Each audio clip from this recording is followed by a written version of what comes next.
Top quality और consistent performance के लिए सिर्फ सिल्वर पंप नाम याद रखना।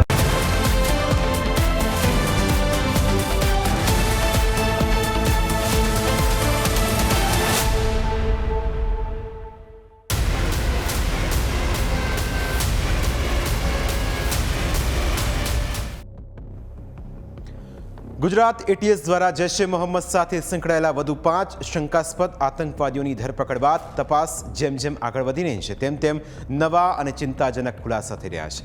આ ધરપકડો માત્ર એક કાનૂની કાર્યવાહી નથી, પરંતુ ગુજરાતના સમાજ, શિક્ષણ વ્યવસ્થા અને યુવાનોના ભવિષ્ય સાથે જોડાયેલા અનેક ગંભીર પ્રશ્નો પર સવાલ ઊભા કરે છે. તપાસમાં સામે આવ્યું છે કે પકડાયેલા 5માંથી 4 આતંકવાદીઓ સિદ્ધપુર તાલુકાના ગ્રામ્ય વિસ્તારોના રહેવાસી છે. સૌથી વધુ ચર્ચાનો વિષય એ બન્યો છે કે આમાંથી એક આતંકવાદીએ તો ખડિયાસણ ગામમાં આવેલી જામિયા અબ્દુલ હસન મદરેસામાં અગાઉ શિક્ષણ મેળવ્યું હતું. ત્યારબાદ તેઓ અન્ય સ્થળોએ અભ્યાસ માટે ગયા હતા. એટીએસની તપાસ દરમિયાન આતંકી નેટવર્કના કેટલાક તાર ખડિયાસણ ગામ સુધી પહોંચતા સમગ્ર વિસ્તારમાં ભારે ચકચાર મચી ગઈ છે. ખડિયાસણ ગામ આખા દેશમાં ચર્ચાનું કેન્દ્ર બન્યું છે. આ ઘટનાને માત્ર એક ગામ કે એક સંસ્થાના દૃષ્ટિકોણથી જોવાની જગ્યાએ તેના વ્યાપક સામાજિક સંદર્ભને સમજવાની જરૂર છે.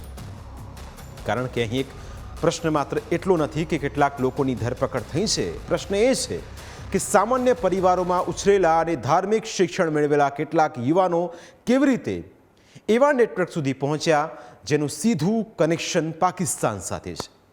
એટીએસની તપાસ મુજબ પકડાયેલા શખ્સોમાં મોહમ્મદ અયુબ કડીવાલાએ ખડિયાસણની આ મદરેસામાં અભ્યાસ કર્યો. અગાઉ ઝડપાયેલા આરોપીઓ સાથે તેના સીધા સંપર્કોના પુરાવા પણ મળ્યા છે.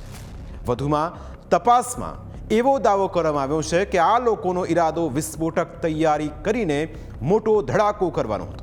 તપાસ દરમિયાન એવી વિગતો પણ સામે આવી કે ખડિયાસણ ગામની આસપાસની અવાવરૂ જગ્યાઓમાં વિસ્ફોટક પરીક્ષણના પ્રયાસો કરવામાં આવ્યા, જોકે તે સફળ ન થયા. આ વિગતો સામે આવ્યા બાદ એટીએસની ટીમ ખડિયાસણ સ્થિત મદરેસામાં પણ તપાસ માટે પહોંચી. સ્થાનિક સ્તરે ચર્ચા એ બાબતની પણ થઈ રહી છે કે તપાસ દરમિયાન ટ્રસ્ટીઓ સ્થળ પર હાજર ન હતા અને તેમની તરફથી તાત્કાલિક કોઈ સ્પષ્ટ પ્રતિક્રિયા મળી ન હતી. જોકે તપાસ હજુ ચાલુ હોવાથી તમામ પાસાઓ અંગે અંતિમ નિષ્કર્ષો તપાસ પૂર્ણ થયા બાદ જ સ્પષ્ટ થઈ શકશે.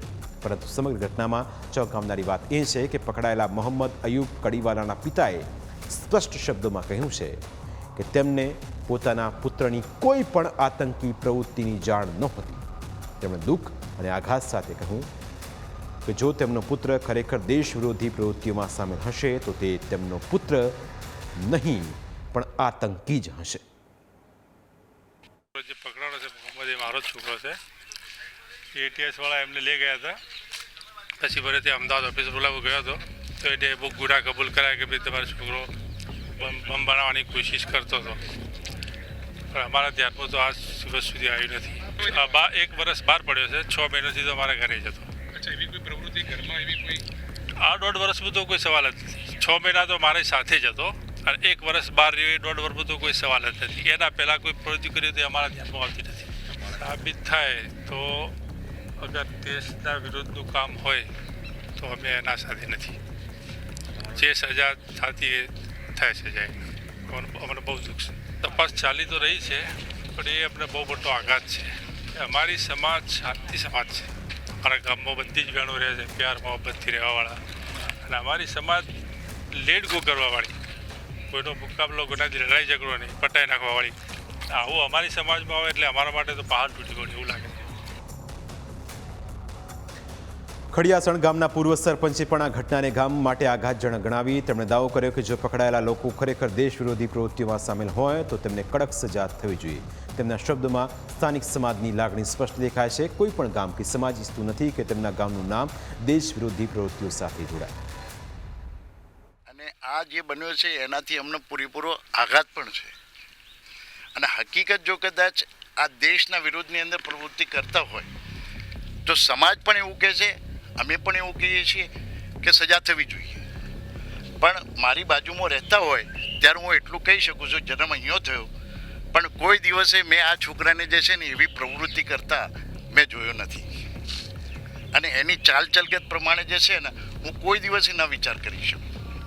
અને આ જે આર્યો બનાવ બન્યો આ દીકરાની બાબતમાં હું પોતે આઘાતમાં છું, કારણ કે મારા પડોશમાં રહે છે, એક દીવાર છે, એટલે મને પૂરેપૂરો આઘાત છે. મારા જે ગામની અંદર જે અત્યારે હાલ મદરસું છે, મકસદ તો એવો ના હોય, મતલબ તો એ ના હોય, અને આવી પ્રવૃત્તિ થાય એ બાબતમાં ઈરાદો બી કોઈ પણ ના રાખે. અને હું અહીંયા ગામનો આગેવાન તરીકે અને જો કદાચ એ ઈરાદાથી એ લોકો કરવા માગે તો પણ હું પાયો ના નાખવા દઉં, એટલું તો ઉપરવાળાનો કરમ છે. પણ જે અત્યારે હાલ થયું એ બાબતનો અમને આઘાત છે કે જો અમારા જ ગામની અંદર મારા જે છે ને સંસ્થા હોય ને, સંસ્થાની અંદર આ બનાવ બને તો ખરેખરની અંદર અમારી જવાબદારી જે છે ને એ રીતે બને છે, અને એ જવાબદારીમાં અમે થોડા નિષ્ફળ પણ કહેવાય. આતંકીઓ ઝડપાવાનો આ કેસ ગુજરાત માટે એક ગંભીર ચેતવણી સમાન છે, કારણ કે અહીં વાત માત્ર 5 કે 10 લોકોની નથી. અહીં વાત એ સમજવાની છે કે સમાજના કેટલાક યુવાનો કયા સંજોગોમાં આવી વિચારધારાના સંપર્કમાં આવે છે, કોણ તેમને પ્રભાવિત કરે છે અને સમયસર આવા સંકેતોને કેવી રીતે ઓળખી શકાય. હાલ એટીએસની તપાસ આગળ વધી રહી છે અને આગામી દિવસોમાં વધુ વિગતો બહાર આવી શકે છે, પરંતુ અત્યાર સુધી સામે આવેલા તથ્યો એટલું ચોક્કસ દર્શાવે છે કે આતંકવાદ સામેની લડાઈ માત્ર પોલીસ અને સુરક્ષા એજન્સીઓની જવાબદારી નથી.